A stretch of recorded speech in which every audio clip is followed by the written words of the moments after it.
नमस्कार, मी भारती सहस्रबुद्धे. आनंदाचं पानच्या या नव्या भागात तुमचं स्वागत आहे.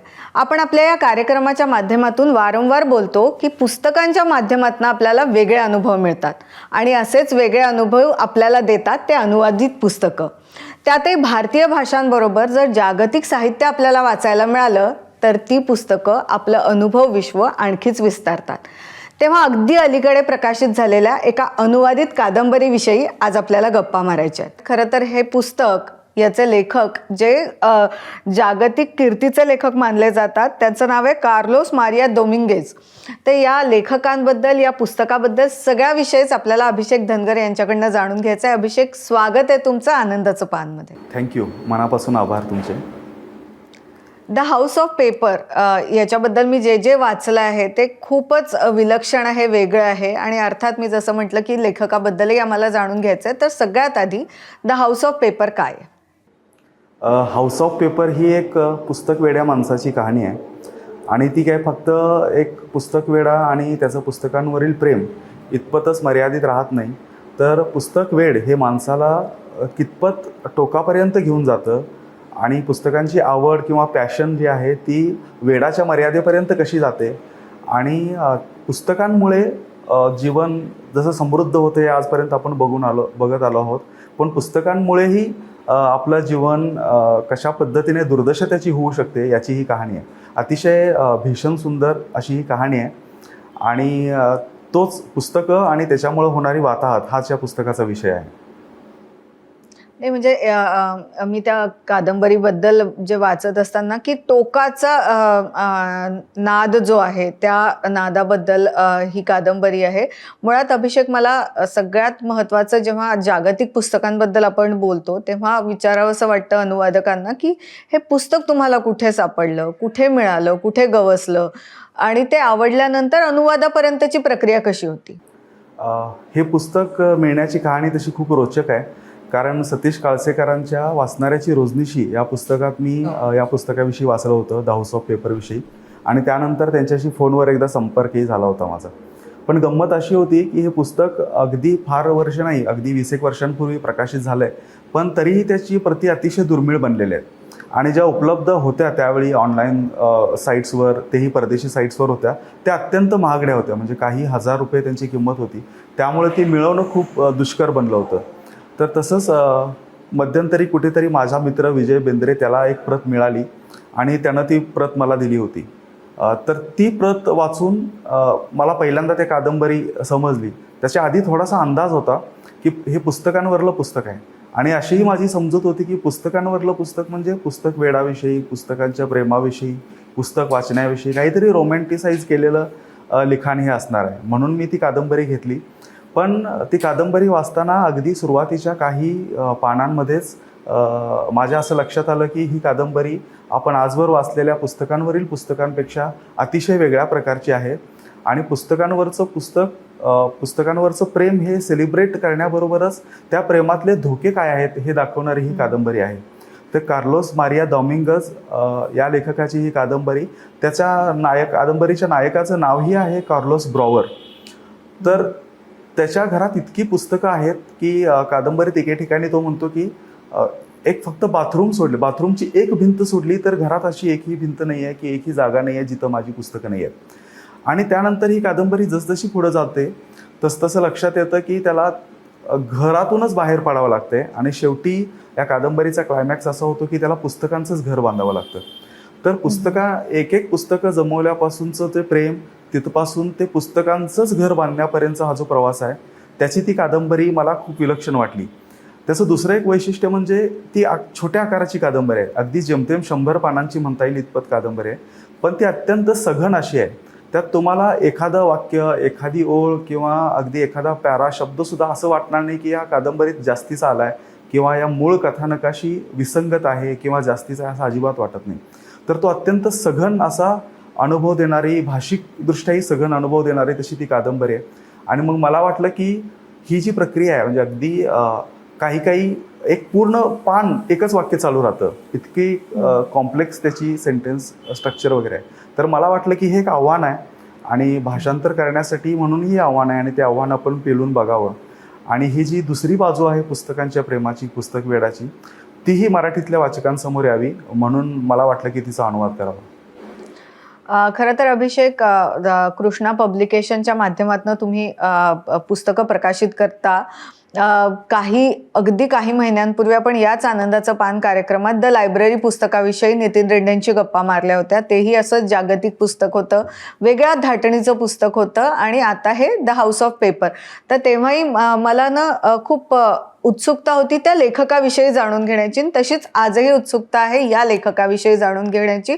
कारण आपण त्या लेखकाचं पुस्तक वाचायचं म्हणतोय, पुस्तक लोकांसमोर आणलंय, तर तो लेखक कसा आहे ते आपल्या वाचकांना, म्हणजे त्यांचं कशासाठी ते प्रसिद्ध आहेत, ते मी जर चुकत नसेल तर ते अर्जेंटिनियन लेखक आहेत, तर त्यांच्याही विषयी जाणून घ्यायला आवडेल. हा अर्जेंटिनाचा असा लेखक आहे आणि तो फारसा प्रसिद्धीच्या झोतात येत नाही. या कादंबरीबरोबरच त्याची काही नॉन फिक्शन प्रकारातली पुस्तकं आहेत, 1-2 कादंबऱ्या आहेत, एक कथासंग्रह आहे. पण झालंय असं की हाऊस ऑफ पेपर ही कादंबरी इतकी जगभर नावाजली गेली आणि तिचा गवगवा झाला की त्याच्यामुळं त्याच्या बाकीच्या पुस्तकांवर थोडा बहुत अन्याय झाला आहे. ती अतिशय चांगली पुस्तकं आहेत, पण त्या पुस्तकांची चर्चा कुठेही घडून आलेली नाही किंवा ती स्पॅनिश ज्या मूळ भाषेत ती लिहिली गेली त्याच्या बाहेर ती लिहिली गेली, जास्त पोचलेली नाही आहेत. त्यामुळे त्या लेखकाविषयी फारसं काही माहिती नाही आहे. या पुस्तकाच्या अनुवादाच्या निमित्तानं माझा त्यांच्याशी जो संवाद झाला त्यावर ते अतिशय पुस्तकांविषयी आस्था असणारे, लेखन प्रक्रियेविषयी आस्था असणारे, भाषांतर प्रक्रियेविषयी आस्था असणारे आणि जगभरच्या छोट्या छोट्या भाषांमध्ये, अगदी लोकल भाषांमध्ये, प्रादेशिक भाषांमध्ये आपलं पुस्तक जावं अशा प्रकारची त्यांची इच्छा होती. खरं तर अभिषेक, द हाऊस ऑफ पेपरची कथा काय आहे, कथानक तुम्ही सांगितलं, पण मला सगळ्यात महत्त्वाचं वाटतंय की ते मराठीत यावं आणि मराठी वाचकांपर्यंत पोचावं. ही याच्या मागचं तुमची भूमिका काय होती? आणि दुसरं, याचा जेव्हा प्रकाशन समारंभ झाला तेव्हा बुक्स ऑन बुक्स म्हणजे पुस्तकांवरची पुस्तकं याबद्दलचा परिसंवाद आयोजित केला गेला होता. तीही एक वेगळी गोष्ट आहे. मध्यंतरी आपण आनंदाचं पानमध्येही अशा पद्धतीचा एक कार्यक्रम केला होता. तर हे जे बुक्स ऑन बुक्स विषयी लिहिण्याची आता सध्या आपल्याला अनेक लेखक लिहिताना दिसतात, त्याविषयी पण जाणून घ्यायला आवडेल. बरोबर. तर बुक्स ऑन बुक्स या प्रकारातली पुस्तकं म्हणजे काय, तर ज्या पुस्तकांमध्ये पुस्तकांविषयीच लिहिलेलं असतं, लेख असतात किंवा निबंध असतात. तर मुख्यतः नॉन फिक्शन प्रकारातली जी पुस्तकं आहेत किंवा अललित पुस्तकं जी आहेत, ज्यांच्यामध्ये विविध पुस्तकांविषयीच्या लेखांचा समावेश असतो, त्यांना आपण बुक्स ऑन बुक्स म्हणतो. पण काही फिक्शन सदरातली म्हणजे कल्पित साहित्यातलीही काही अशी पुस्तकं आहेत ज्यांच्यामध्ये पुस्तक हेच मेन मुख्य पात्र त्या पुस्तकाचं बनतं. तर अशा पुस्तकांनाही आपण पुस्तकांविषयीचं पुस्तक म्हणतो.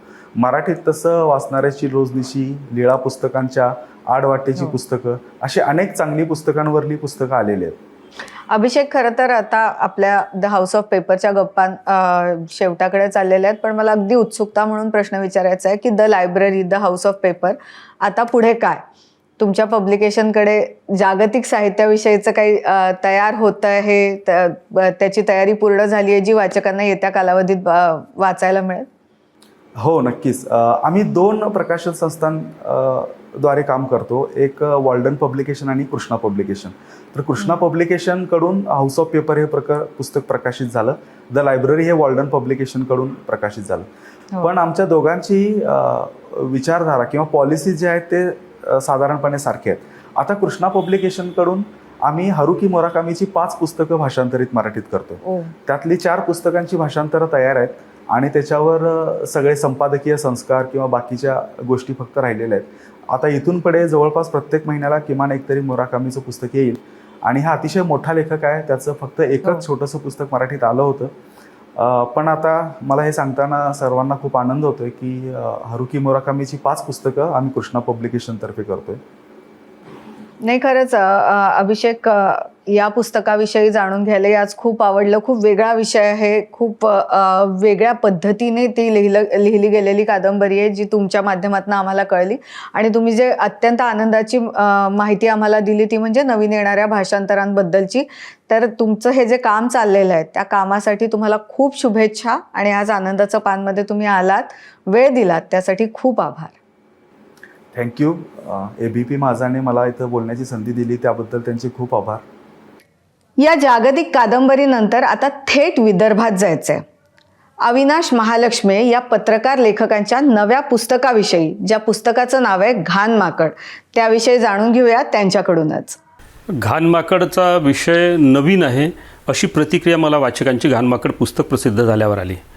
मुळात कसं आहे, ग्रामीण भागातलं चित्रण आहे. आता ग्रामीण भागातल्या चित्रणाची पुस्तकं याही पूर्वी आलेली आहेत, परंतु घाणमाकडमध्ये मी एक 40-50 वर्षापूर्वीचं, एक सांगता 45 वर्षापूर्वीचं ग्रामीण जीवन, विशेषतः विदर्भातल्या खेड्यांमधलं जीवन या पुस्तकामध्ये मांडलं आहे. तर त्या काळातले सामाजिक संबंध असतील, जातीपातीबद्दलचा हे असेल, किंवा विविध सण असतील जे या गावात साजरे होत होते, किंवा गावातला एखादा एक 12 बलुतेदार आपण ज्यांना म्हणतो, शिंपी असेल, कुंभार असेल, त्यांचं एक छोटा किराणा दुकानदार असेल, यांच्याविषयीची सर्व माहिती या पुस्तकामध्ये आहे. त्याच्यामुळे हे पुस्तक वाचल्यानंतर वाचकांना, विशेषतः जे खेड्यातनं आले आहेत, त्यांना आपण नॉस्टॅल्जिक झाल्यासारखं वाटतं. तर त्यामुळे हे मातीशी जी असलेलं, कसं आहे की एखादा माणूस गावातनं जेव्हा शहरात येतो, आज शहरामध्ये राहणारे बहुतेक माणसं हे छोट्या छोट्या खेड्यांमधनं आलेले आहेत. आज मोठमोठ्या ते पदांवर असतील, वेगवेगळ्या क्षेत्रामध्ये असतील, आणि हे मोठमोठ्या शहरांमध्ये, मोठमोठ्या बंगल्यांमध्ये याच्यात राहत जरी असले तरी त्यांच्या मनाच्या कोपऱ्यात किंवा मनामध्ये त्यांचं गाव अजूनही जिवंत आहे. काही जण थोडंफार विस्मरणात गेलं असेल, परंतु हे गाव सतत जिवंत राहावं यासाठी केलेला एक प्रयत्न म्हणजे घाणमाकड आहे. बरं, हे जे जीवन मी त्या घाणमाकडमध्ये मांडलेलं आहे, हे माझं एकट्याचं नाही आहे. हे तिथल्या प्रत्येक मुलाचं, माझ्यासारख्या प्रत्येक मुलाचं हे जीवन आहे.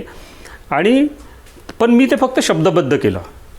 गावातला कुंभार असेल, माली असेल, एक आमच्या गावामध्ये शिरपूरमध्ये एक वासुदेव टेलर होते. प्रत्येक गावात एक शिंपी असतो, आणि गावातला शिंपी हा आज तसा आहे की शिंपी व्यवसायाचीच वीण उसवलेली आहे. कारण सगळ्या रेडीमेड कपड्यांचा जमाना आलेला आहे. जनरली कोणी कपडे फारसे शिवत नाही, त्याच्यामुळे शिंपीचा व्यवसाय, पारंपरिक व्यवसाय हा धोक्यात आलेला आहे. पण मला गावातला शिंपी आठवतो की आम्ही वडिलांची जी फुल पॅन्ट असायची ती त्यांची जीर्ण झाली की मग आम्हाला 2 भावांसाठी ते त्याच्या 2 पॅन्ट अल्टर करून द्यायचे. मग ती परत फाटली मागे की ती पॅन्टवर ते वासुदेव मामा जे होते, आम्ही त्यांना मामा म्हणायचो, शिंपी होते गावातले, ते ठिगळ लावून द्यायचे त्याच्यावर.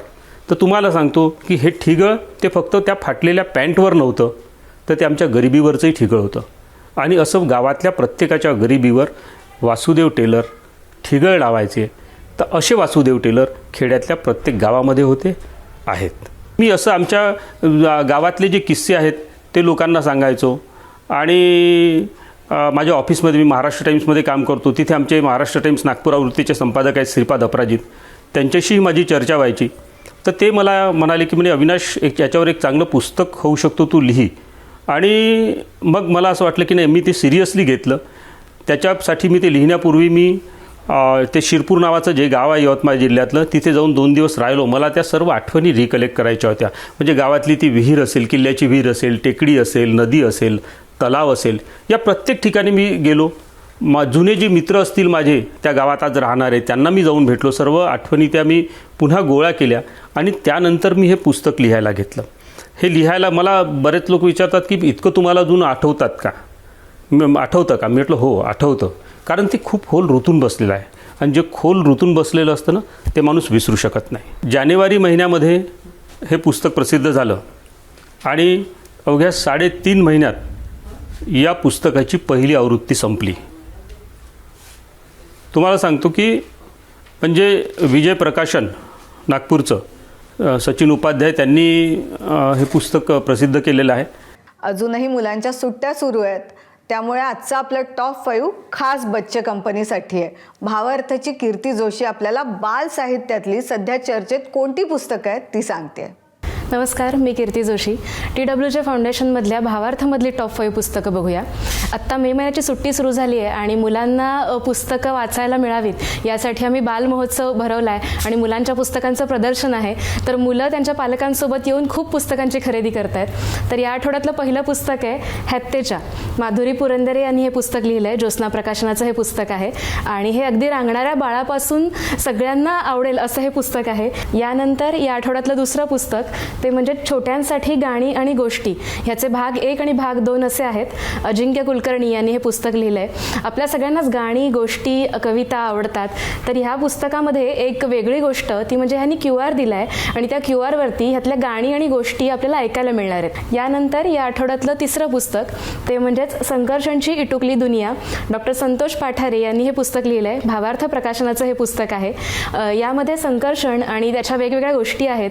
यामध्ये बेसनाचे लाडूपासून अगदी शेतात काम करणाऱ्या छोट्या संकर्षणची गोष्ट इथपासून वेगवेगळ्या सगळ्या गोष्टी आहेत आणि मुलांना चित्र रंगवणं किंवा वेगवेगळ्या ॲक्टिव्हिटी अशा सुद्धा या पुस्तकामध्ये तुम्हाला करायला मिळणार आहेत. यानंतर या आठवड्यातलं चौथं पुस्तक ते म्हणजेच गणित गोष्टी. मेघश्री दळवी यांनी हे पुस्तक लिहिलं आहे. समकालीन प्रकाशनाचं हे पुस्तक आहे. यानंतर या आठवड्यातलं 5वं पुस्तक ते म्हणजेच फुलपाखरू. श्रीपाद ब्रह्मे यांनी हे पुस्तक लिहिलं आहे. कुमार वयातल्या मुलांचं भावविश्व आणि त्यांच्या सगळ्या गोष्टी या पुस्तकामध्ये असणार आहेत. त्या वयातल्या मुलांसोबत आपल्याला सुद्धा पुन्हा त्या वयात घेऊन जाण्यासाठी हे पुस्तक खूप सुंदर आहे. सगळ्या गोष्टींचा, कथांचा हा संग्रह आहे. बुकगंगा प्रकाशनाने हे पुस्तक प्रकाशित केलेलं आहे. आजच्या आपल्या चर्चेत आलेली सगळीच पुस्तकं वेगळी होती, विषय वेगळे होते. तेव्हा या सगळ्या पुस्तकांना तुमच्या वाचनाच्या यादीत नक्की स्थान द्या. तुम्हाला काही नव्या पुस्तकांबद्दल सांगायचं असेल तर आमचा ईमेल ID आहे anandachapan@gmail.com. तेव्हा तुम्हाला जर काही नवीन कळवायचं असेल, नवीन पुस्तकांविषयी सांगायचं असेल तर नक्की कळवा आणि अर्थात वाचत राहा. धन्यवाद.